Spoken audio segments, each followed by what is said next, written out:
Ես գիտեմ, որ դու կկարդաս նամակս մենակ, ինչ-որ տեղ կնստես,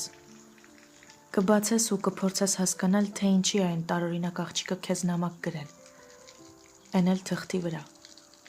էն էլ ձեռագրով։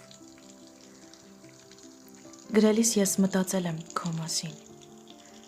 հիշել եմ բոլոր անգամները, երբ դու օգնել ես ինձ, երբ ես քեզ հարցրել եմ քո համար մեկ չի, ու դու ասել ես, որ մեկ է, բայց միևնույնն է նորից օգնել ես։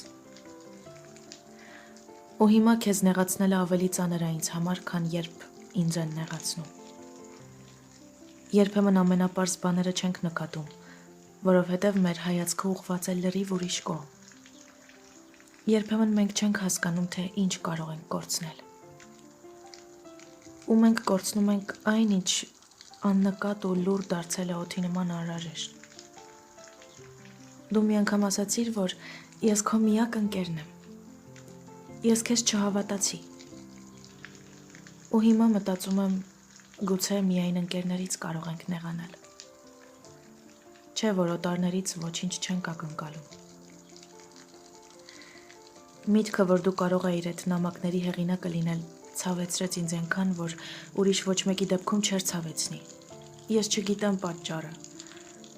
բայց երբ դու նեղացած ես ինձանից, ես չեմ կարողանում ժպտալ։ Ես պատրաստ եմ էլ երբեք չժպտալ, եթե դու որոշես, որ ես էլ քո ընկերը չեմ։ Բայց այդ որոշումից առաջ հուսով եմ նամակս կկարդաս։